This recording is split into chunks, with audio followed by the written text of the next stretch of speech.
So I was going to start with asking for your outlook on streaming and entertainment in general.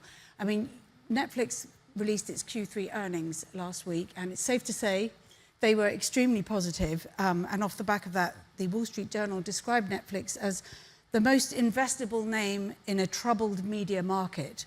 So, you know, things are looking good for Netflix, but the market is undoubtedly troubled. So my question is, how do you see the future of streaming in this troubled market? What might it look like in 5 years from now? So I think the entertainment landscape is not troubled. Right. I think the way that people consume it has become disintermediated, it's been disaggregated.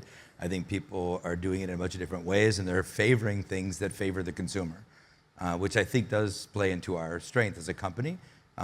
Early on and from the beginning of time, we've always moved into kind of consumer-first approach to doing business. So when people, I always think around the roots of watching entertainment at home, television, of course, very limited selection, you know, for many years, just 3, then eventually 4 networks to choose from, and they barely competed with each other for eyeballs and attention, with basically the same things to watch.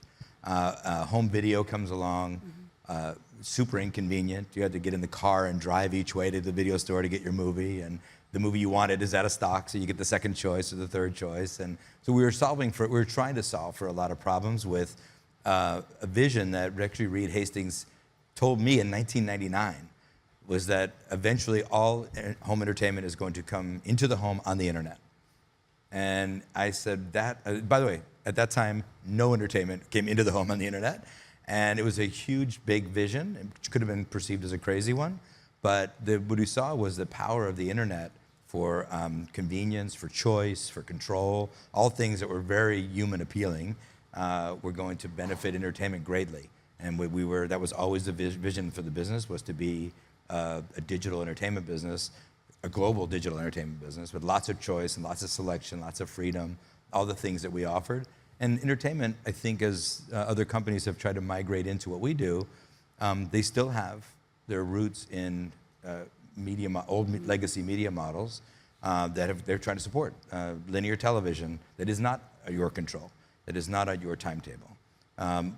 Very specifically narrow choices of things to watch, where we kind of, you know, can be very broad and have a big variety and quality of programming at a remarkably low price and in a UI that you can find the things you love. So I don't think entertainment is in trouble, and I think that consumers are speaking loud and clear that they prefer streaming. Yeah. So obviously you had these great results, but 2 years ago things weren't looking quite so good for Netflix. There were some questions around profitability and your ability to keep growing. What did that moment feel like for you in the company? So for me, I'm coming up on 25 years at Netflix, so the things that are happening are never as bad as they seem, and nor are they ever as good as they seem. So we keep a pretty level head about ourselves, and we knew that the business fundamentals were sound. COVID kind of threw the rhythms off a little bit, but that the business fundamentals were sound, and we kept betting on, you know, the core business and the core business fundamentals. So it felt a bit lousy, and we had an enormous drop in the market cap of the business. But again, we were looking at it thinking, well, there's nothing that's happening in our business that would reflect that. So let's just stay the course. Let's just stay the course. So one thing you're not having to worry about at the moment, which you were having to worry about before, was the writers' strike. And I wonder, what did you learn from that writers' strike? I mean, am I right in thinking that obviously a lot less content was created at the time, and that remains the case today, but yet your customers are still sticking around. So what did you learn from that pause in production? Yeah, well, we have a lot of programming, which is, again, because we're trying to make something for everyone. One way that gets interpreted is, well, oh, it's a lot of stuff. And it is a lot of programming. So relative to other people, we had a lot of things in the pipeline to keep things going, but it definitely had an interruption in our output this year. So there's kind of a delayed impact on it because the things that were in production were stalled. Our film slate was stalled, and some of our biggest returning shows got pushed out into those back parts of the year. We were talking about Nobody Wants This. That show was supposed to come out earlier in the first part of the year. It came out in the very back half. Managed to get Bridgerton in there. It was about the only big one that we'd planned for the beginning of the year, and everything else got pushed out. But people found, you know, things to watch. But I don't take any comfort from that. Yeah. I do think there's really, it's very important that our all the studios and labor, all the constituents, they have to speak all the time. We have to have healthy working relationships together. So we hope that we'll never see something like that happen again. But I think it's really important that we talk on an ongoing basis, not just when the contracts come up. So. Did you end up making more stuff overseas? I mean, have you hedged your bets by moving more production across? Well, we have. Remember, more than half of our business is overseas. So we make a lot of we produce original content in 50 countries. And those shows are not only incredibly relevant, in fact, the mandate of those is that they're incredibly relevant in the country they're made for. And if they happen to travel, that's a windfall. And sometimes, like a Squid Game, it's a huge windfall in that the whole world fell in love with that show. And it was probably the only thing, Wednesday and Squid Game are the two most global shows we've ever had, where as many people in India watched it as people watched it in Indiana, and they just really loved this show in a really global way. But neither of them was engineered to be global in any way. It's so sort of wonderful. So we did do a lot of international production. But there's still this element of surprise that can, even in spite of all the algorithms and the sort of close attention you pay to data, sometimes something will catch you off catch you like that. I mean, apart from Squid Game, have there been any other shows that have come out of the blue and sort of surprised you? I mean, just to follow what you said, I think that the Squid Game is a fun example because there's something incredibly human about having a hard time predicting something bigger than you've ever seen before. So when I ask the teams to predict how big will this be, usually the biggest thing they could say will be it'll be as big as the last big thing we had. Nobody predicted Squid Game was going to be twice as big as anybody had ever seen before. And nobody had predicted, because no one was trying to make it a global show, that it would catch on the way it did. And our advantage of that was it had some very universal messages in it. It was because it was so specifically local. It was so uniquely and authentically Korean that people like that. They see something else in it, and it reminds them, I think, of how small the world is. So when you do it right, it's that thing. But I actually think that when people predict how big something might be, they are limited by how big they've ever seen. Yeah. So the idea of doing something that no one's ever seen before, or something bigger than anyone's ever seen before, is very hard for us all to pull off with all the data in the world. And sometimes it's the other way around. You think, oh my God, this is all the sum of the parts here is pretty great. And then people just didn't like how they came together, and it just didn't work. So it's still a very creative process. Yeah, that's the showbiz. data can. Yeah. So I've got to ask you about generative AI. Is Netflix using generative AI at the moment? And if so, how? So I look at Gen AI as a tool for creators to create content, not for Netflix to create instead of creators. And I think if it's a tool that helps creators make better programming, which is our core focus every day, day in, day out, can we make the show a little bit better? Can we make the movie a little bit better? Will people love this more if it has this, or this? That's really in the hands of creators, and we try to enable them. And with the Gen AI tools are exactly the same. So I feel like there are opportunities, if it passes the big test, which is, can this use of this tool make a better show? Then it will be really transformative and be helpful. But if it doesn't, I think it's gonna be part of somewhere in the hype cycle of what it is right now. Would Netflix ever consider buying a licensing deal with a Gen AI company to use in production? Again, there's a series of tools that I think will be built on top of all that people will use, that will probably be helpful to help creators do better work. But I don't see us doing the work in that way. So it wouldn't be a great investment for us, because I think those tools will be widely available. So you don't think it's going to materially change, the experience of watching Netflix, say 5 years from now, won't be or do you think it will be different? Again, I don't. I think it can be very helpful in the UI, in choosing and all those kind of things. It'll have a profound impact on helping people find things and all those things. I think the internet will be moved by that artificial, Gen AI to help things that are already working work better. So I think that includes choosing and merchandising and UI creation. So and the idea is always trying to figure out, when you've got an enormous selection of things to pick from, it's really hard to pick, like, what do you want to watch? What do you want to watch tonight? Because that may be completely different than what you wanted to watch last night or yesterday. And so there's I think AI will be very helpful in helping people find things. So you have a lot of cash on your balance sheet at the moment. Or would you consider any other types of acquisitions, studios, or are there things out there that you'd like to go shopping for? So we've mostly been builders instead of buyers to get to this point. The few acquisitions we've done have mostly been in the kind of IP arena, things that we can produce from. I don't see us being out there. I think there's still so much room to grow here in the core business. Entertainment, professional films and television, games, and now advertising as well, that we've got a lot of room to grow in what we're doing. And we've been pretty good at building it. And every once in a while, tactically, we'll buy some things here and there. But for the most part, I wouldn't anticipate that to change dramatically. So I want to ask you about all these different bits that you're trying out. But first of all, advertising, you mentioned it then. It's not a huge, I mean, you're sort of, it's not a huge part of the business yet, is it? But this new advertising tier, how important do you think that's going to be in the future for Netflix? It's, what kind of role will it play? Yeah, look, at like any big business, new things have got to, have to do a lot to make a big dent or to be very impactful. So it will grow slowly over the next couple of years. We're happy to see how it's growing to date. The team has been doing a great job of kind of doubling our upfront commitments from year on year. We're really happy with the milestones we've hit so far. All that being said, we're building our ad teams from scratch, our sales teams from scratch. We're building new ad tech from scratch, and we're getting that all ramped up right now. And what's comforting is we have about 40 million users on the ad tier now, and growing pretty quickly. And I feel like the proven business model of video advertising and advertising on video content is out there, and that's all we have to do is be really good at all the things to get there. So, and I think at the core, it's right at our sweet spot is engagement. We want the programming that people care about. People want to watch it. Advertisers want to be close to it. So I think if we do all those things well, we'll compete really well in that space. But I don't think it's something we're trying to prove a new theory here that people will watch advertising and video content. And I think for us, having an ad tier at all is just a way of opening up a larger total addressable market to folks who don't mind advertising and want a lower price.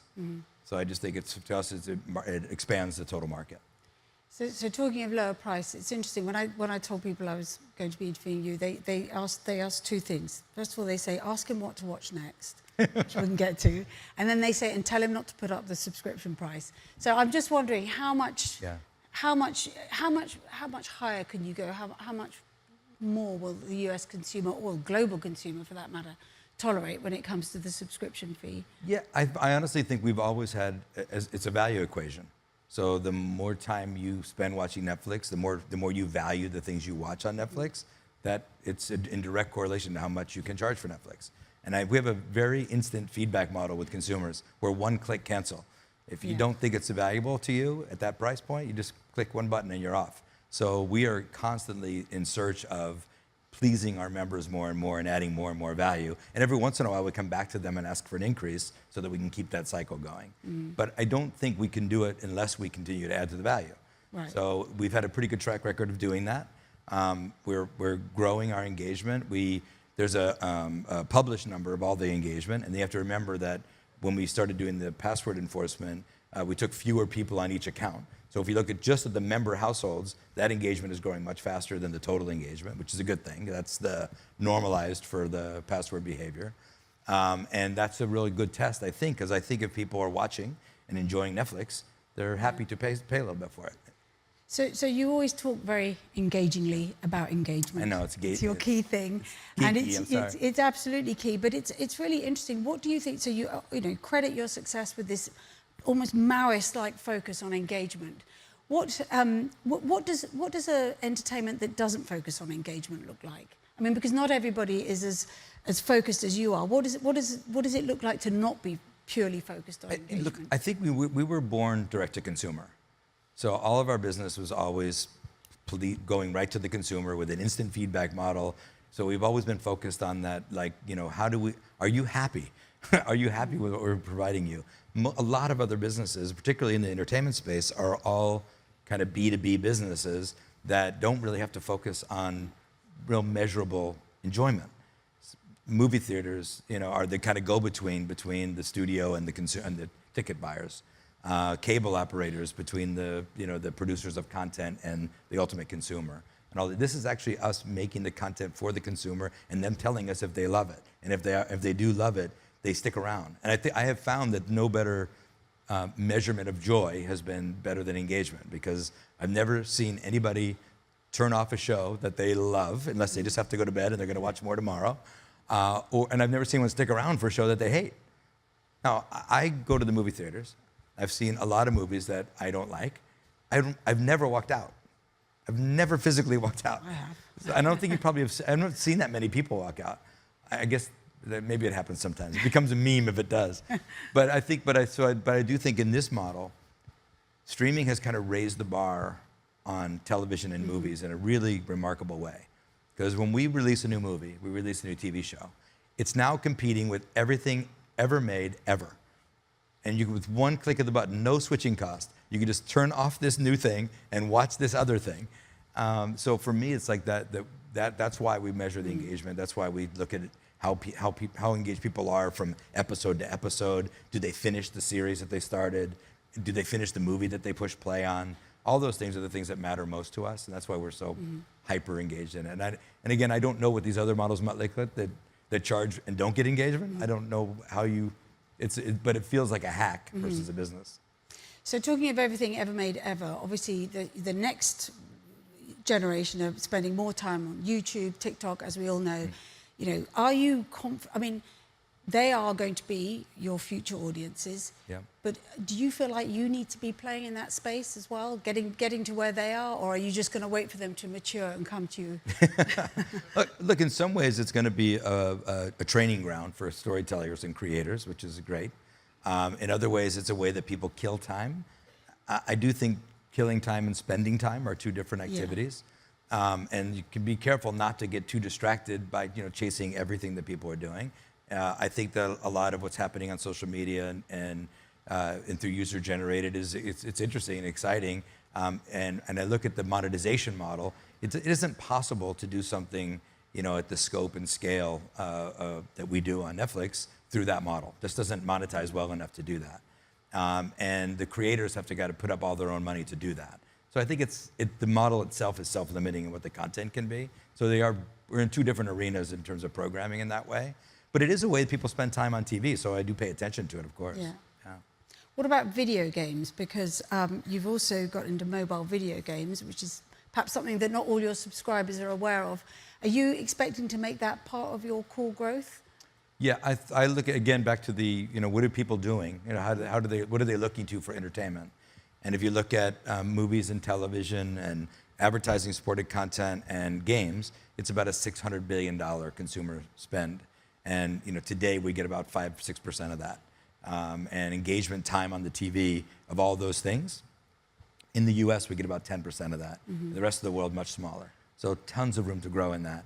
And games we were not really being part of it. So I think for me it's a little bit about how do people spend time and energy and entertainment time and energy playing games, and how can that actually complement what's happening on Netflix.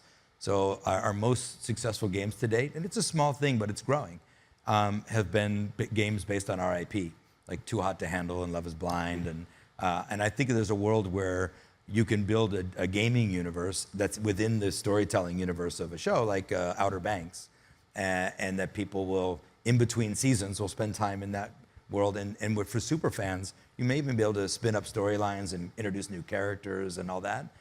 Through a game, so it becomes more interchangeable with how people are watching programming. It's a better version of interactive television than we've done before. Right. Yeah. So I also want to ask you about sport. So traditionally, Netflix has done some great sports documentaries, Drive to Survive, the like, but you haven't really been into live sports streaming. However, Christmas Day, no less, you're going to be streaming 2 NFL games live, and you're also going to be streaming a boxing match between Mike Tyson and Jake Paul. So I suppose my question is, will we ever see a full season of college or professional football, baseball, basketball on Netflix? I'll never say never, but I would say that right now we are in the live events business. Some of those events are sports. So the Tom Brady roast is as much a live event as the Tyson-Paul fight. So it's just a way that there's something very interesting and very exciting about when the world comes together to watch the same thing at the same time. They don't do it very often. That's what makes it so special. And I don't know that for us, so I think what's special about Christmas Day football is we have 2 games on Christmas Day. We're going to, I think add a lot of value to the league in terms of making those games more international with our large footprint with 600 million users of Netflix around the world every day. We're going to do a lot to make it fun. It'll be aware that it's Christmas Day, so it's going to be super entertaining. It's going to be a kind of a fun event of presenting football. But I think if you did it every, 2 days a week and 3 days a week, it'd be a little less exciting. Now, along those lines, we do have WWE coming next year that will be live every week. Yeah. So we'll see. The most part for me, the difference between the event and the full season is really the economics. Yeah. And I think the leagues do a phenomenal job of building fandom. And for that, they get to keep all the money.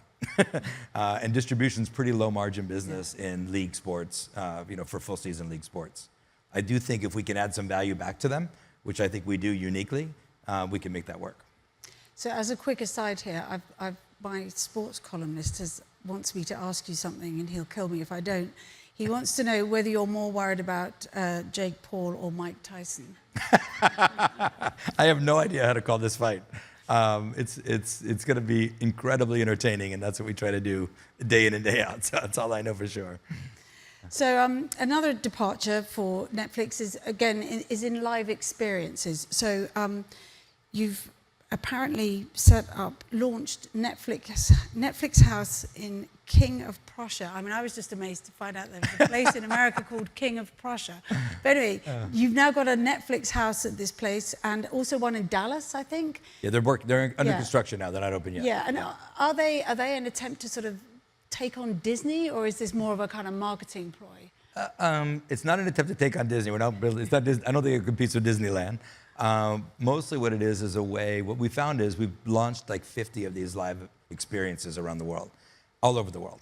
Things like the Bridgerton Ball, where people come in full costume on their own and go to a 3-hour dance and are judged by the Queen. And it's very fun and it's very popular. We've had like 7 marriage proposals at Bridgerton Balls around the world. We kind of started it with, during COVID, we did a Stranger Things drive-through experience.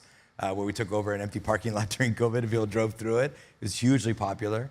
And we have the Squid Game Challenge, Squid Game Trials at the, that is, but they pick up and travel. So you spend so much time and energy and money on the setting them up and breaking them down. This is a way to bring some scale to this thing that consumers really love, which is to put themselves into these storytelling worlds. And share them on their social media and just have a really great experience out.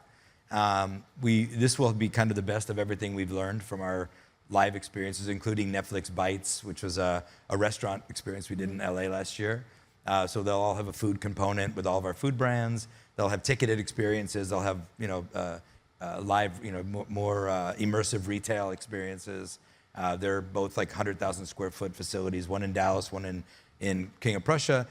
And meant to be mostly a learning experience of how we can make this travel. And I would love to see that, while I don't see us having a park, I do see that we could have 50 or 60 of these around the world, and people would visit them a lot more frequently than they visit the park. So definitely a part of a real growth area for you then. Yeah, and I think at the core, it's not relative to the core business. I think it complements the core business because, you look at it, even consumer products and across all the studios. It's part marketing, it's part business. It's much more important for me that it's big than it is that it's wildly profitable, because the big is a reflection of the cultural impact of the storytelling. Mm-hmm. So I want to talk a bit about Netflix culture, because obviously, famously, Netflix has got this very distinct culture that's been credited with being able to attract talent and create this real kind of sort of environment of excellence. Now, but this year you've updated your culture memo. Yeah. And I think I'm right in thinking that you've ditched the freedom and responsibility section of the memo and talking more now about employing unusually responsible people. Yeah. And you've also got rid of the language saying you don't want to employ brilliant jerks. So does that mean that there's now room for brilliant jerks at Netflix? So the reflection of the update of the document, a little history of that document. We started doing it years ago. The company was pretty small. We had I bet we didn't have 300 employees. We started writing the culture memo. It was interesting, back to that first meeting with Reed in 1989, Reed was talking about all those concepts that are in the original culture memo. And I thought, wow, we barely have people here. You're talking about a culture. But he was looking very long range, and what this business was going to be. And it was perfectly suited for a couple hundred employees. And when you had basically so few that you could go through it with them every, once a month, we'd actually go through it with new hires. That's what the document was for. And then Reed had, the big insight, which was, we should publish this thing. So instead of hiring people, then telling them what we believe, why don't we tell people what we believe and see if they want to work here? And so he just literally one day pushed a button and put the culture memo on the internet. And Sheryl Sandberg said it's the most important document in the history of the internet. So I do think it was one of those things where we didn't take lightly the evolution of the document, but it actually reflects much more today our 14,000 employee business culture. And the freedom and responsibility evolution we didn't throw it out. Yeah. We just, it was probably a little more emphasis on freedom than responsibility, and we think you have to have both. So it's ways of recrafting some of those things, but the core values in the new document are all in the old document. Right. Yeah. Did you get any pushback from the update, or? Well, what's interesting, because it's such an iconic thing, you get a little bit. And I do think one thing that we have to really help employees understand all the time is that we put no energy in preserving the culture. We are constantly working on improving the culture. And so when anyone says, hey, the culture is changing, yes, of course, it needs to. We definitely change the culture. We want it to reflect how we work, not dictate how we work. And did you update the famous keeper test as well, or does that? It's in there. It's still in there. Yeah. It's still rigidly applied. Yeah, and I think it's helpful. I mean, honestly, I feel like it's one of those things where it was a good insight, which is, this is, we're looking for the best and brightest, and we wanted a lot of people. Some people choose in and out of the culture too, and we don't just choose in and out of them.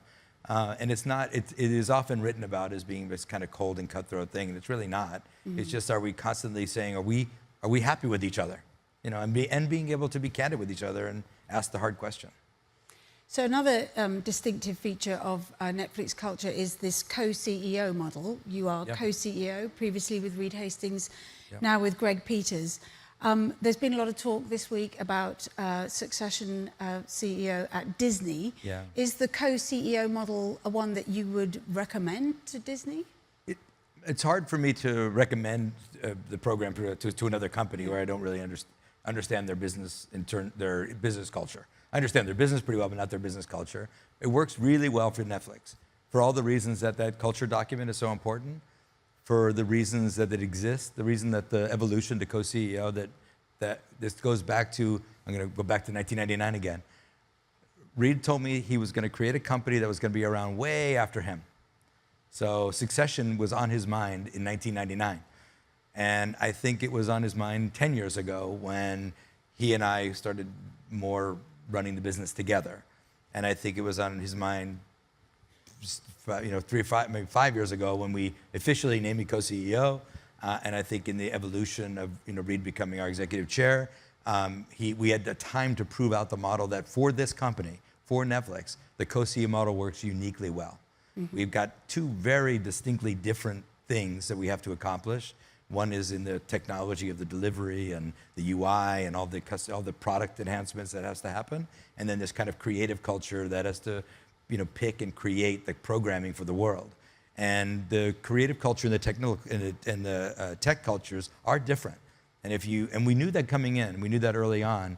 I never officed in Silicon Valley. When I joined Netflix, I was the first employee in Southern California. My office was in my bedroom in Palos Verdes. And I used to commute up to Los Gatos a couple of days a week. And eventually realizing that I really got to intimately know the tech culture as well, and how they could work together, and how they were not very complementary of each other in some other ways. So what I said, we need to build a company where our tech employees feel like they work at the greatest tech company in the world, and our creative employees need to feel like they work at the best entertainment company in the world, and they both have to be true. So we've always run the business that way. So co-CEO worked really well for us, where we could focus on core deliverables. Just like me and Reed, Greg and I have got incredible mutual respect for each other. We like each other. We like working with each other. We have skill sets that are complementary. And I feel like there's this goofy phrase, it's lonely at the top. There's something really unique about having someone that you can have as a sounding board that isn't your employee, that isn't a board member, to work on new things and new ideas. And so I find it to be a really incredible model for us. I don't know that it works everywhere. If your business culture is more politically charged than ours is, it might not go so well. There were 3 co-emperors in the Roman Empire. None of them went very well. Yeah. But I mean, would you take a call from James Gorman if he was to ring you about the Disney CEO job? Not even on my mind. Not even on my mind. Really? Right. Well, okay. Honestly, I think what we're doing is so exciting, and again, it feels like at 10% of TV engagement, that feels so small, right? And I think so what's it feel like to get to 15, to get to 20? Can we do that? When we were at 2, 4% seemed impossible. So I feel like when I look at all these different milestones, at our first 1 million subscribers, we had a party for 1 million subscribers. We got to 1 million subscribers. We're 282 million subscribers around the world now. And I feel like the business has evolved. The people, we've gotten to the place where, we're doing, we're not just exporting Hollywood content around the world. So it's not like we're doing a better version of something else. We're doing something that's really never been done before. That's endlessly exciting. But okay, so if not next CEO of Disney, you've been hugely successful. You've been at Netflix now for 28. It'll be 25 years now. 25 years. What do you ever think about what you might do next? Is there some sort of public service role, or I don't know, run for office? What might the next chapter look like for Ted Sarandos? I always say never say never. I'm never going to run for office. But I would say that I feel like I don't know, because I'm so energized every day about what we're doing. And I know that sounds crazy after 25 years, but every couple of years it feels like we're doing something completely different. I mean, from the evolution of mailing DVDs around the U.S. I mean, when I joined Netflix, my job was to go buy the DVDs at Best Buy and Walmart and Costco, wherever we can find them. Going from that to what we're doing today, I mean, it's remarkable that how can anyone get tired or bored? But we're looking at that evolution, and very few companies have been able to make those evolutions. So like people forget, it went from domestic only, DVD by mail, to we were actually even transactional at the beginning, so transactional to subscription, to digital, which we always thought was going to be the business. We named it Netflix, not DVD Flix, for a reason, and then to kind of getting into original production. All these things feel like incredible leaps, and I've done them every couple of years, and I just feel like it leaves the possibility of what is the next exciting jump going to look like and feel like. Pretty hard to predict right now. But it's gonna. But if it's anything like the last few, it's gonna be amazing. Good. Okay. Well, look, we haven't got much time, but I'll take a question from the audience. There's one over here. We got a microphone coming. Yeah. Thank you for your time. Anyone on the managerial side, the business side of your company that's joined in the last few years has only known Netflix as a market leader, and obviously that's not true for you, going to Best Buy. So I was wondering if you could reflect a little bit, please, on how it feels to be a market leader, the fruits of your labor in terms of being able to kind of throw your weight around to shape an industry for the benefit of consumers, and also just from an organizational evolution perspective, if you could talk a little bit about how your leadership team learned to thrive as an incumbent, thrive as a market leader. How much of that is like Netflix lifers learning those skills versus like alloying your leadership team with people who come from other leadership positions? Look, I think there's something about humility that we try to instill in all of our leaders. Like I said, many of them, you're right, the ones that have just joined recently had not been around for Quickster or some of those other big trips in the business. But we've always looked at it. I remember early on having a conversation with the leadership team about my kids are 28 and 30. And when you're very young, I think you think about life is just like this. I get older and, smarter and richer and get married and have kids and do all these things. Like at a pretty linear, up and to the right. Life was always up and to the right. But then when you actually look back on it, it's a series of incredible highs and lows. And that we should treat the business that way too, which is we expect there to be incredible highs and lows in the business. That when you pull way back, it's going to look like this if you do it all right. But you're going to have lows in the business. You got to be ready for that. And you've got to be willing to make hard sacrifices for the long-term business. And if you're petrified of those dips, you'll never do those things. So that's the thing we try to kind of condition people to do. Fight for that thing that's going to get us there in the end and win in the end. And be ready for the fact that, failing is not the end of the world. You'll learn a bunch from it and move on. Don't make the same mistake 1,000 times, but go ahead and make 1,000 mistakes, and we'll be fine. And remember, I think when we hire people out of the entertainment industry is mostly a fear culture, where people would, be fired for making a bad choice of a show or, however it went. And I really look at it and say, well, what did we learn from that show that didn't work or that movie that didn't work? And let's not do that again versus this other thing, which is like every decision is life or death. And if I don't do this right, I'm going to get fired. Someone's head's got to be on the block for this. So we intentionally did not go down that path. Probably a lot of influence from the tech side of the business, which is a lot of iteration. You know what I mean? So you can launch software and then keep iterating on it forever. You make a movie, once you've locked the cut, that's the movie. So those things are quite different, but we try to figure out how do you learn the best of both of those. Okay, Ted, we're out of time, so I'm going to wrap up with two questions. Firstly, what's the one series that Netflix didn't make that you wish you had made? Oh, you love that question. I do. It's useful. Honestly, there's a bunch of them. And there's a lot of them that I would think that for me that there's, there's no like monopoly on storytelling. Someone's going to have a good idea. Someone's going to see something that you didn't. And then a lot of times a pitch will come in and the show that ultimately comes out is nothing like the pitch that came in. So either sometimes the one that you greenlit or the one that you passed on. And so I look at things that, I wish we had every show that was successful somewhere else. And I think along those lines, for me personally, I love The Bear. I love watching The Bear. I wish that was one of ours. I do think things like Ted Lasso was super important, super, impressive for Apple. People really loved it. It was a kind of a show that spoke to the time really well. They knew people were looking for something light and fun, and it was just that.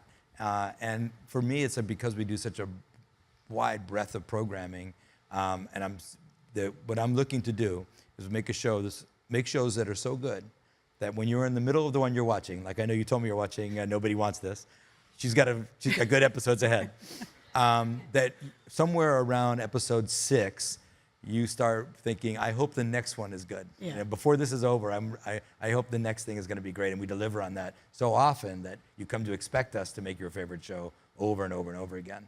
And that requires a lot, and I watch everything. So you asked that question. As a fan, I watch all of our competitor stuff. I watch all the movies that come out. I really consume a lot of content. So, but what I do know is that there's a little bit of kismet in all of them. Mm-hmm. Every once in a while, like that show, Nobody Wants This, was passed everywhere. Really? We were the last stop. Wow. It got pitched at Hulu, ABC, Freeform, Amazon, Apple, everywhere.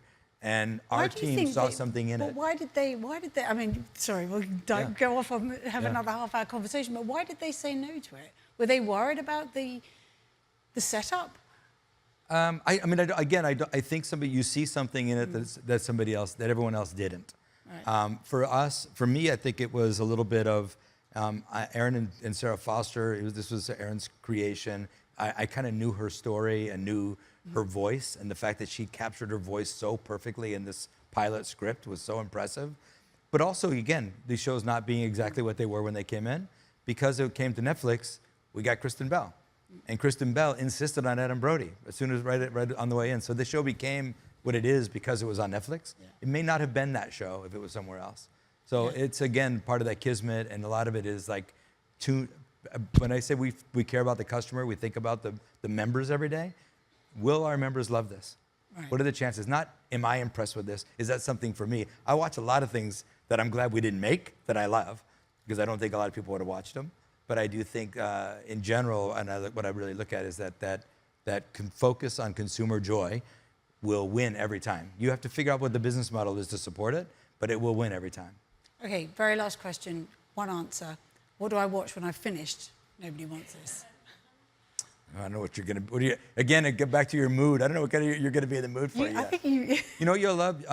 We have a show coming up in a couple of weeks called Black Doves out of the UK with Keira Knightley. It's I'm down. phenomenal.